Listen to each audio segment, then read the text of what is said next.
अशा किती प्रसंग होत्या जिकडे आईने कधी येऊन सांगितलं, अरे माझी आज खूप चिडचिड होते, मला ना असं काय करायचं कळत नाही. हे आपण टू वे शेअर करतो का? मुलांनी सगळं येऊन शेअर करायला पाहिजे, पण आपण अजूनही कितीही फॉरवर्ड येतो ना, हे सगळं तुला काय कळणार नाही. मी माझ्या 16 वर्षाच्या मुलाला सांगते की you know I am not in a good mood right now, पण हे नंतर बोलूया. की मी कधी काम करत असते ना आणि माझी मुलगी काहीतरी सांगायला येते आणि आय एम बिझी वर्किंग, त्याचं बोलणं चालू असतं, मी म्हणते अव्या तू बोलतेस पण सॉरी मी काहीही ऐकलेलं नाही. पण हे आपण प्रामाणिकपणे किती पेरेंट्स सांगतात मुलांना. ही गोष्टच आहे ना, simple story. You know what, I had a tough day, I am working on something, मला हे द्यायचं आहे आणि असं असं झालं माहितीये का, मग त्यांनी मला डेडलाईन दिलाय.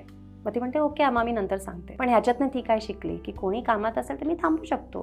तर पण माझ्या मुलांना माहितीये की काय झालं मम्मा, स्कूलमध्ये काय झालंय का, पण मुलांना तितकं आपण इक्विप करायला पाहिजे. बरोबर आहे. लाईफ स्किल्स इक्विप करण्यासाठी कुठलाही क्लास नाही आहे. गोष्टी हा एकमेव क्लास आहे आणि you have to keep telling them story.